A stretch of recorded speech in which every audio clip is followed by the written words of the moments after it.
you could see what I see. Our communities in unity. No frustration from brutality.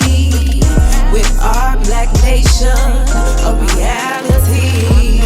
This is my perspective, it's my perspective, my perspective, my perspective, my perspective, my perspective, my perspective, it's my perspective, my perspective, my perspective, my perspective, my perspective, my perspective, it's my perspective, my perspective, is my perspective. Welcome to another episode of the New African Perspective, the show that is dedicated to the liberation of new African people. I am your host, and riding with me always are the beautiful, spectacular, or I should say blacktacular queens. Mama Ayo. Sister Samaat. And we should say Madam President, Sister Samaat, and Madam Vice President, Mama Ayo, because, you know, we represent big times right here at the New African Perspective. So, queens, you know, we're part of something called the New African Independence Movement. And this is where we advocate and struggle for land independence, nationhood, reparation, and all of that good stuff. You know what I'm saying? And we always say free the land because we understand land is the key. Why is land so important to us? First of all, land is important to us because we get everything from the land. Land is your resource in terms of what you live on. You stand on land, you build upon land, you maneuver, That's all of our resources come from land. So land is most definitely the most important in terms of building for self. Well, land is our source of power. And as Madam President said, we're getting everything from the land. Land is where every one of your basic needs, our basic needs, are going to be met. And when we say free the land, we, of course, have declared way back in 1968, March 31st to be exact, that we are a sovereign nation and that we claim the 5 states in the South. Which include South Carolina, Georgia, Alabama, Mississippi, Louisiana. So that's the land we're talking about when we say free the land. That sounds great. You know, makes sense to me. Gotta have land. If you want to have freedom, you gotta have land. That's the foundation. So, Madam President Samaat, what do we have on tap for the show today? Okay, so of course we're going to continue for our hot topics of the day. We're going to continue our discussion within the COVID arena, yet we're going to be a little bit more specific in terms of what's happening, quote unquote, legally right now. And in some states, we're going to visit Dr. Christina Parks, her role in what's happening with the COVID situation. In our Cadre Corner, we'll be discussing the preamble of the Declaration of Independence, the New African Declaration of Independence. Yes. What was that? What is it? What's our premise, right? And then in the Black Power Files, we are going to honor a great teacher, Hamisha Helifu Untumwa. Wow. Wow, yes. Learn about that, brother. Yes, and then our main topic, this is one of my favorite main topics because it's one of the most essential things in terms of building nation, right?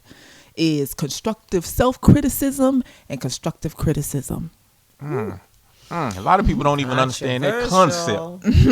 Wow, but it's so important. But I guess we need to start, like you said, with the hot topics. And did y'all see this sister? It's this black sister by the name of Dr. Christina Parks. Now, she has a PhD in cellular and molecular biology. Excuse me, I can't even pronounce the words. But she actually testified in a legislative meeting in Michigan about a law that they were trying to pass to counter the vaccine mandate. And in this testimony, she said a lot of things that just basically went viral. She talked about how the vaccine was never intended on stopping the transmission or the spread of the virus. It was only designed to attenuate the symptoms. In other words, to cut down on hospitalizations and death, basically. And that's what, when they say it's 95% effective, they're not even talking about the spread, stopping the spread. They're talking about the symptoms. And she raised the valid point that if it doesn't stop the spread, why are you trying to mandate people to have it? Because people with the vaccine can spread it just like people without the vaccine. In fact, she pointed to a study in Massachusetts by the CDC. She came with a lot of good references that were exactly from CDC and World Health Organizations and people of the officials. So she used official references. But the reason why initially, when they started implementing the vaccine, they said you didn't have to wear the mask anymore, and then they changed, was because something that happened in Massachusetts. There was an outbreak of COVID-19, and they studied the individuals, over 400 individuals, and they found that 74% of the individuals who had COVID-19 were fully vaccinated. 4 out of 5 people who were hospitalized were fully vaccinated. Of all the people who were fully vaccinated, they found them having the same amount of virus in their nose and throat as the people who are unvaccinated, which means they are just as contagious as the people who are not vaccinated. So why are you trying to mandate a vaccine when the vaccine does not stop the spread of it? And she said a lot of interesting things. You can look her up. Just do a Google search for Dr. Christina Parks, and you can see. She actually had a meeting with Dr. Boyce Watkins. Yes, on the show. Yes. And so just open it up. What do y'all think about? Well, we always say that we should be proactive, meaning that do your research. There's a lot of research. You cannot buy the hype of the media. The media are, as we all know, is in place to promote the ideals and the objectives of who controls the media. Do we have to go into that? The media is controlled by, of course, capitalism, imperialism, via the United States. Their objective was to push a vaccine. It is a social experiment that we are participating in, and there are going to be a lot of studies, a lot of doctors who are gathering information, misinformation, and so we want New Africans, just do your research. As Brother Prophecy said, he's been looking at a lot of different types of documents. President Sa going in under the Ministry of Health and Society, reviewing a lot of documents, listening to dialogue. Do your research and make your decision. Yes, and coming from a New African perspective, and then just speaking on behalf of the Ministry of Health and Society, look, their science is not our science. We look at science from a whole totally different perspective. We look at it from a nature's perspective. So we have a whole list of document that the Ministry of Health and Society put out. Of all the different, when the COVID first hit, we put out all the different things that we should be doing during this time for our bodies to build up immunity, living off the land, making sure we're taking in plenty of sun and water and herbs, stuff that grows specifically around you that you may call weeds, could really save your life, right? And people are always talking about, stopping the spread of COVID, this, that, or the other. We know this is biological warfare. They're not talking about, they don't mention how many people, the percentage of people that actually survive COVID. It's a 98 to 99% survival rate of COVID-19. Yet they're pushing a vaccine on the whole population, trying to make it mandatory. And we're seeing it. We need to be objective in what it is that we see. Okay. Believe your eyes. All right. Believe them. How many people do you know who have COVID that versus the ones that you know who have died from COVID, who have actually survived COVID, right? Absolutely. Let's look in your environment, okay? Because this particular vaccine, the side effects, it's a lot of doctors. I'm talking about doctors, PhD doctors and scientists that say, look, this is out here. There's not been enough research. You are the research. All right. If you decide to take it, you're the research, because it takes years for a vaccine to actually be passed so that they know exactly what it does, what it doesn't do in terms of testing all the different variables, right? The variables is different types of human beings. Ones that have different ailments versus don't. Ones that they have not done that. So we got to be wise about what it is that we do. And we got to know what we're dealing with when we're dealing with our enemy and what their mission and purpose is. Okay, and that's an excellent point. Something you said about we're in a capitalist system. And that's really important to understand, because whatever your economic system is will dictate the nature of all the other systems. And we understand that capitalism is based on greed, exploitation, classism, and racism.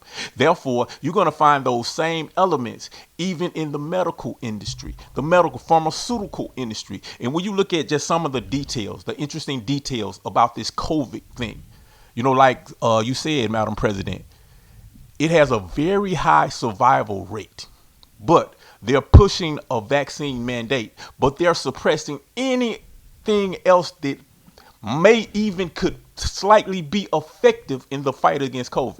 There are medications that have shown potential to be successful against it. They suppress it. They say it's is snake oil and all different type of things. There are vitamins and things that you can do to naturally boost your immune system. Absolutely. They don't even talk about it. They don't even acknowledge the scientific proof that once you recover from COVID-19, you develop natural immunity that is stronger than the vaccine. That's been proven time and time again. But they don't do that. They don't even acknowledge that.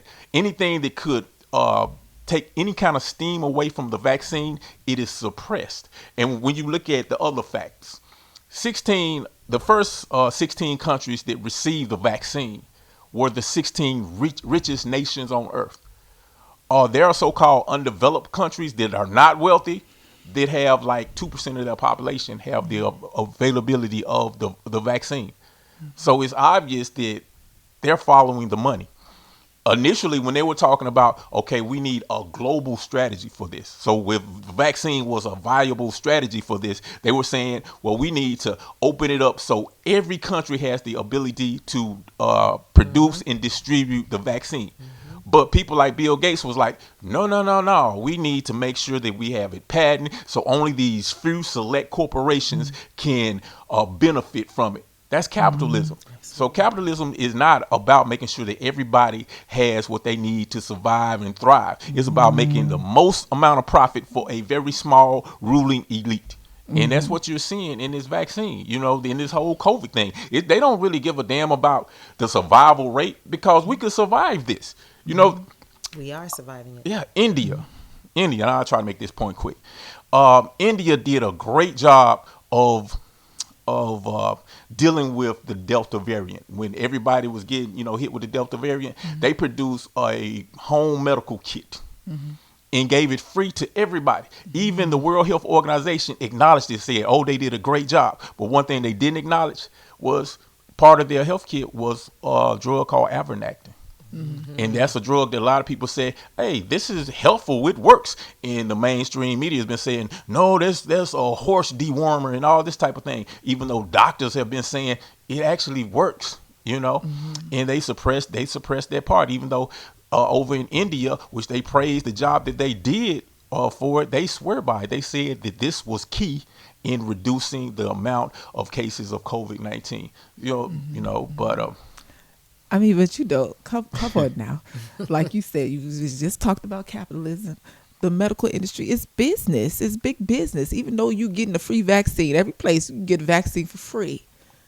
Sure did. Tell me how many people was up in that hospital every day with side effects from getting the vaccine, who have failed out, who have had all of a sudden major heart attacks, who had pre-existing ailments, or people who have lost people from not COVID, the vaccine. See, they're not talking about that, because when I tell you, every person that I know who have taken it has had major side effects to the point where they don't need to take a second one. They need to try to hurry up and abort anything that is left in their body quickly. So it still boils down to going back to the earth, going back to what nature provides. Absolutely. I mean, you know. And you know, they give the vaccine for free, but the vaccine is actually not free. It's been paid for. You know, this is a government thing. This is been, matter of fact, the first 3 months of the vaccine, was it Pfizer?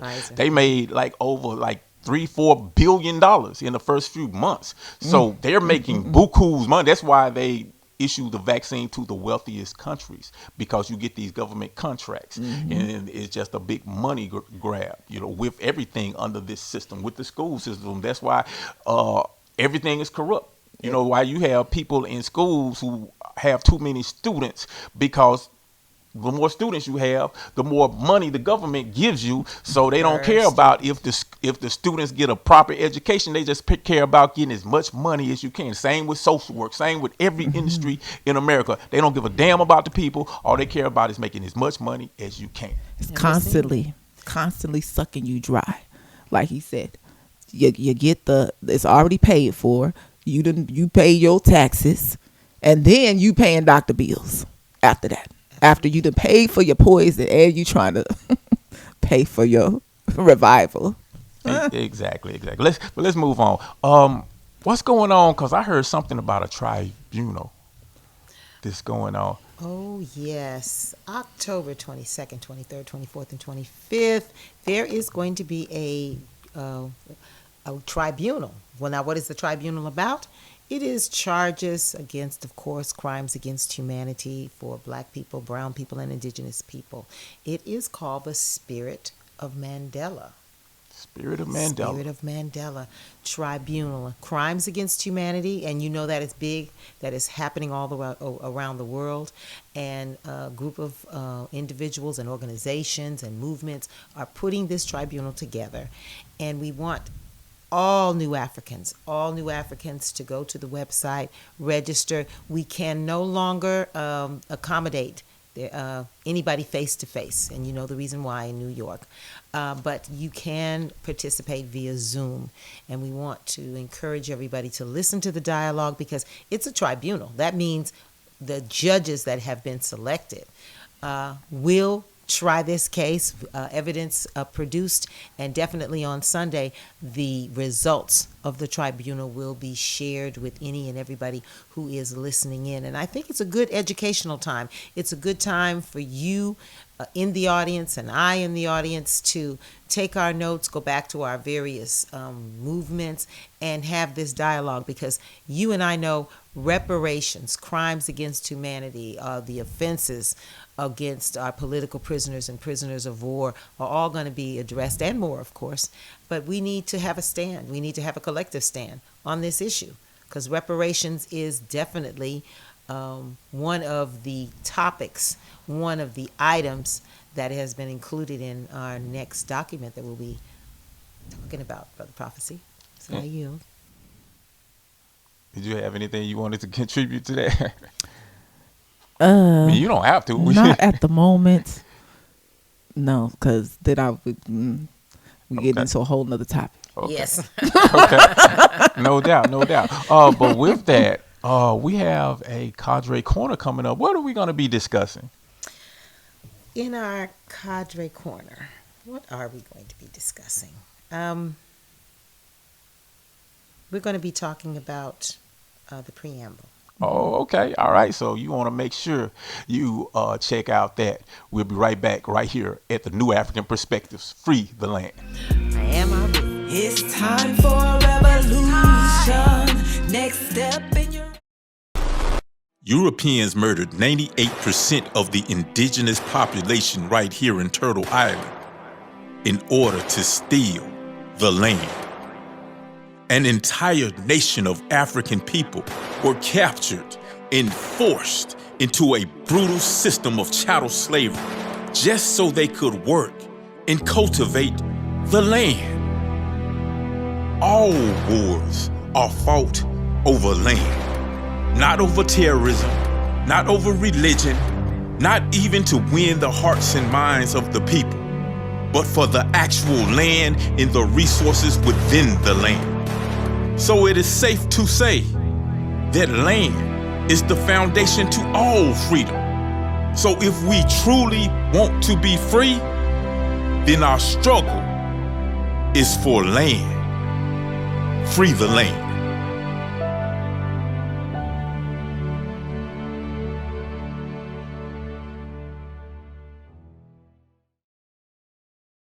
Study the writings, speeches, documents of our freedom fighters in order to free our neo-colonialized minds. This is the Cadre Corner. Okay, so today in the Cadre Corner, we're going to be discussing the preamble to the Code of Umoja, which of course is called the Code of Unity.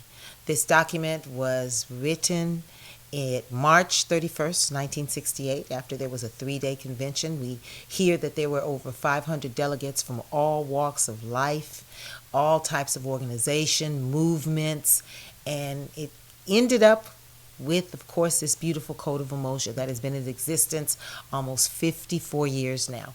So, what is the preamble? What is a preamble? A preamble is almost a statement or a justification as to why we wanted to establish a Declaration of Independence. So in this particular document, the very first beautiful statement it says is that we as new Africans here in America, and it goes on to talk about a historical perspective, having been kidnapped, having been raped and murdered, brought to America, to the shores, that we've been a nation fighting to establish ourselves since day one. And of course, it goes over our time coming to Jamestown in 1619, our attempts to fight with this country, for this country, against this country since 1750, establishing our independent nations by running off, doing what we had to do as new Africans here in America. It also goes on to talk about some of our great heroes, Gabriel Prosser, Denmark Vesey. We talk about Sojourner Truth. We talk about Harriet Tubman, the great generals. And it literally takes us historically through a walk as to our justification, as to the reasons why we as new Africans here in America are declaring ourselves independent. Of course, it goes to talk about some of the later generals and leaders of the movement, Marcus Mosiah Garvey, Malcolm X. You talk about all of those people who involved themselves in the liberation movement. And it goes on to talk about why we feel it is going to be necessary for us to declare ourselves free of this country.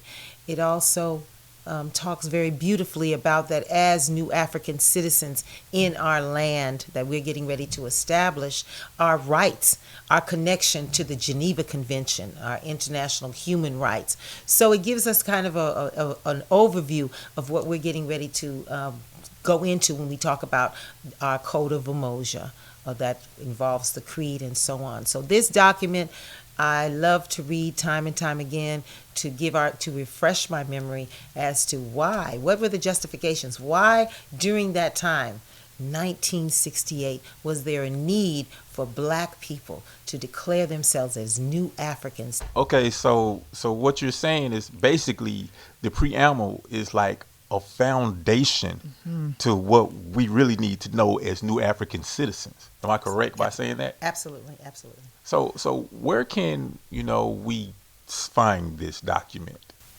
Well, again, we are asking all conscious citizens, and if you're a black person in America, of course, the descendants of enslaved Africans, you are automatically a citizen in the Republic of New Africa. We ask you to go to www.pg-rna.com and go in, set up your login number, register, and you can, once you set up your login number, you can pull up documents. You can pull up the preamble, the Code of Umoja. You can actually see some historical pieces of information. And that site is constantly being built. So it's a good site. Very good. Definitely. I think that's something we all should take a look at, take a good study, because you got to know what you're fighting for and why you're fighting for it. Absolutely.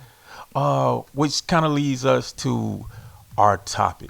You know what I'm saying? Because we are trying to create an independent, sovereign black nation, through the nation and with our organizations and all of that things. And one of the key aspects of making any organization successful is something that a lot of people don't understand, but it is so crucial to the growth of any organization and anything that you're trying to do. And that thing is called a constructive criticism and self-criticism.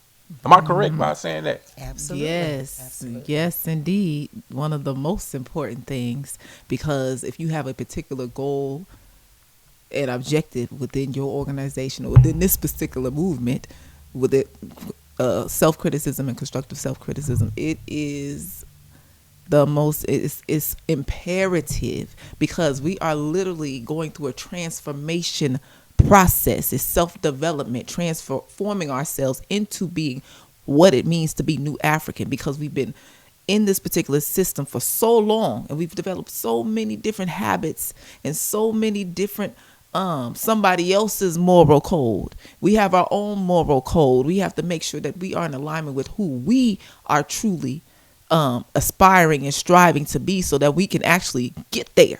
You know, and that takes particular training. It takes self-discipline and discipline within your unit, within your collective. And so we check each other with self-criticism. We check ourselves with self-criticism. We check each other with constructive criticism, like constructively, not tearing, not you didn't do this or you didn't blah, blah, blah. No, it's being very objective. Okay, brother, sister, or even with yourself.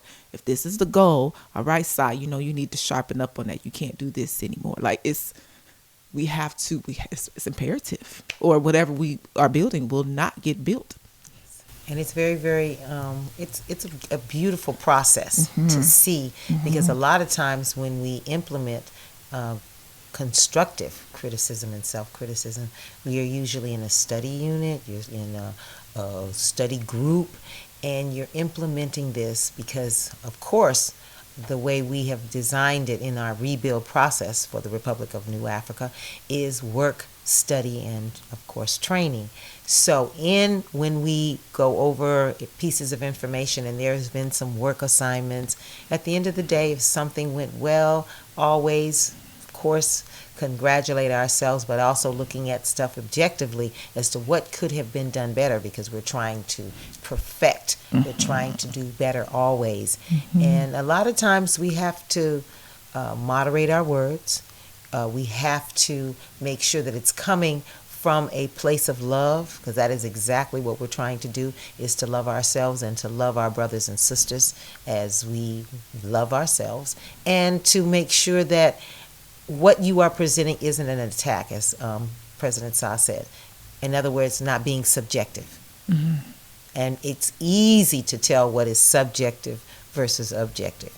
If you've been late 5 times and you were supposed to meet, that's an objective reality. I don't like you is subjective. And so we have to learn the difference, and it is a process.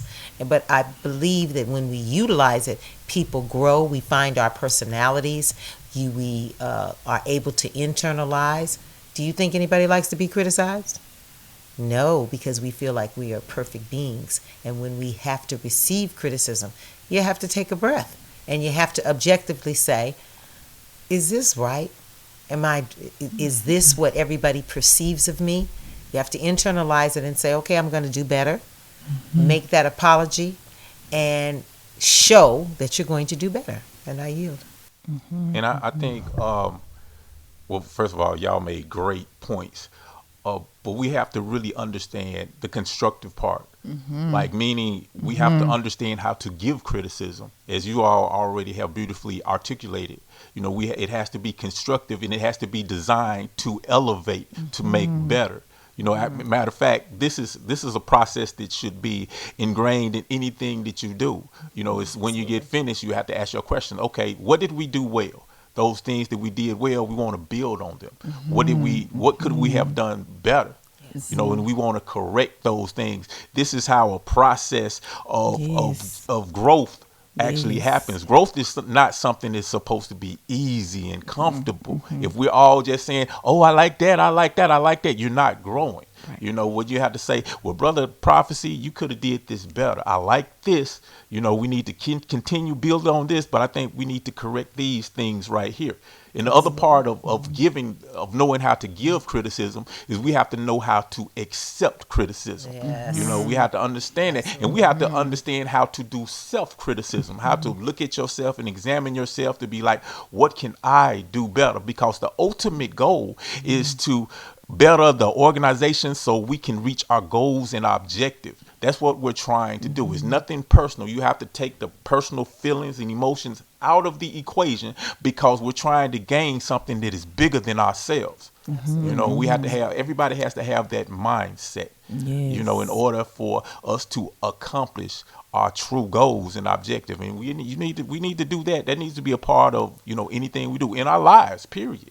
You know, when we raise our children, when we, you know, when we do whatever we do, we ought to be able to say, okay, this went well, this didn't go well. Why didn't it go well? So next time I can figure out how I can do it better and improve. And if you do that, if you had a book and just did that, wrote down everything that you did well, what you could do better, you would be surprised at how you would gain an education, you know, just from life experience. How you would learn how not to make the same mistakes over and over and over and over. Because a lot of times we just reevaluate our lives, you realize patterns.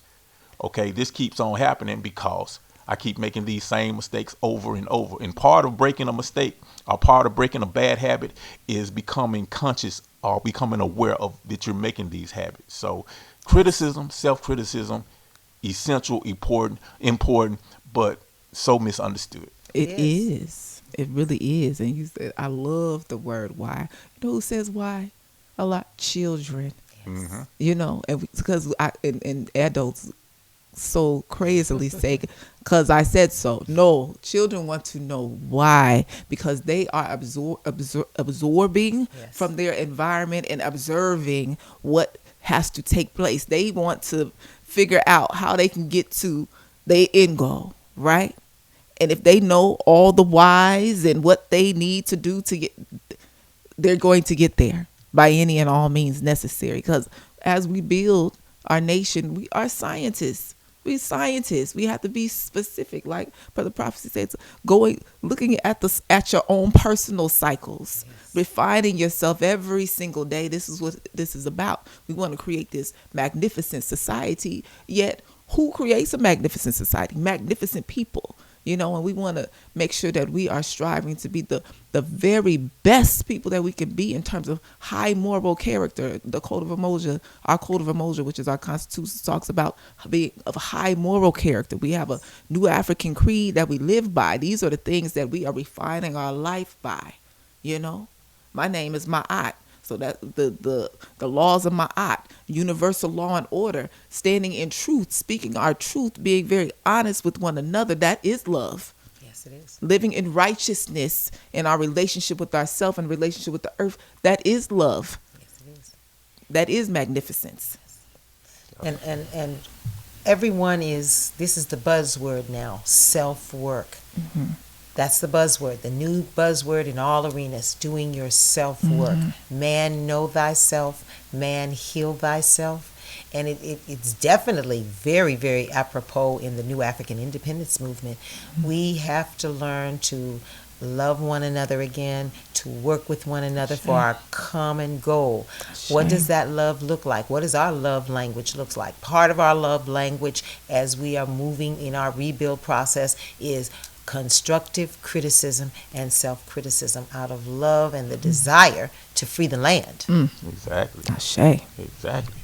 Ashe. I think that was very productive. I feel like I just went through some therapy. Yes. I do too. Got a charge over here. And with that, we have something that will also be very therapeutic. We have a Black Power file coming up next. Who we got? Ooh, Baba Hamisha. If you haven't heard of this brother, you better hear about him now.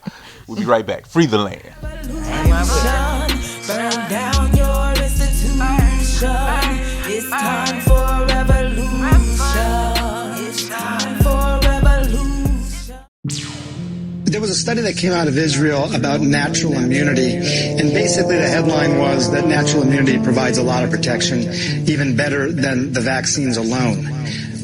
So as we talk about vaccine mandates, I get calls all the time. People say, I've already had COVID, I'm protected, and now the study says maybe even more protected than the vaccine alone.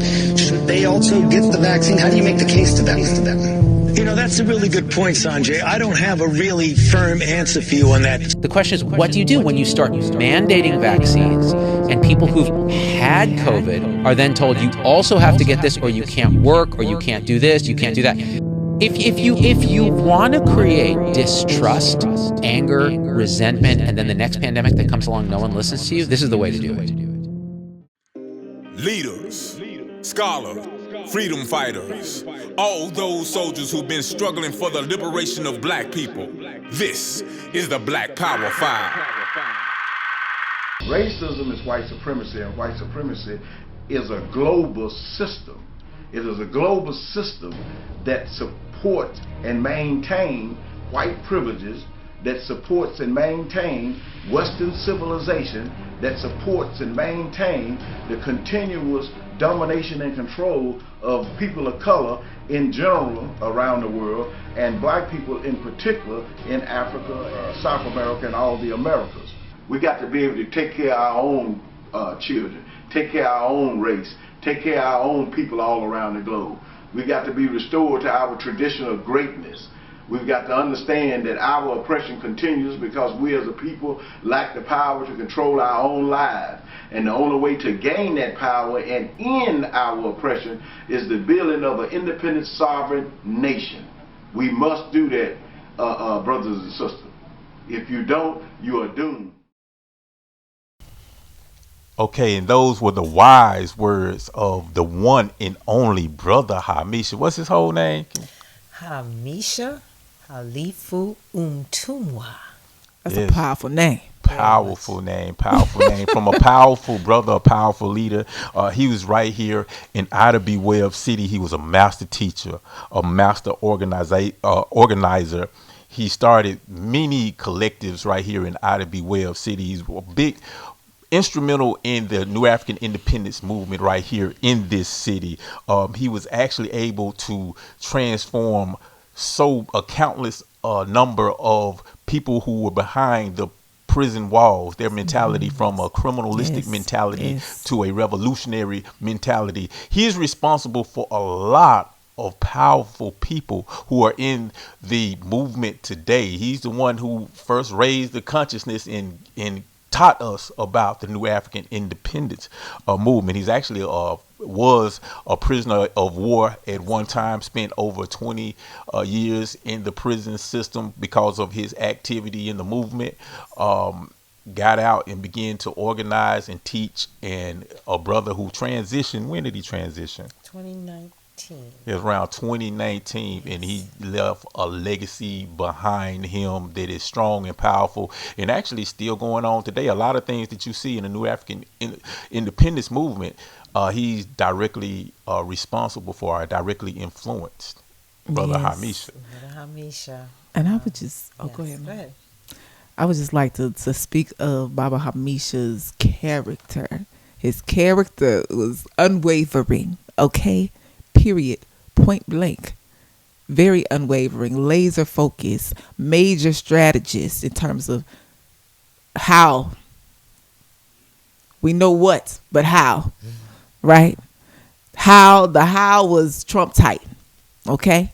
And that's pretty much all I'm going to say. I just wanted to give you a little bit of information. I met Baba Hamisha officially in 2011, maybe 2010, because of course us being in the community, we were participatory in many different types of programs, whether it be Marcus Mosiah Garvey, Malcolm X, Kwanzaa, and anything and everything in between. And at that particular time, he just started asking me questions about, what do I think about a separate nation? What do I think about the red, black, and green? And having in-depth conversations until he decided that, okay, well, maybe you may be interested in participating in a work, study, and training study group.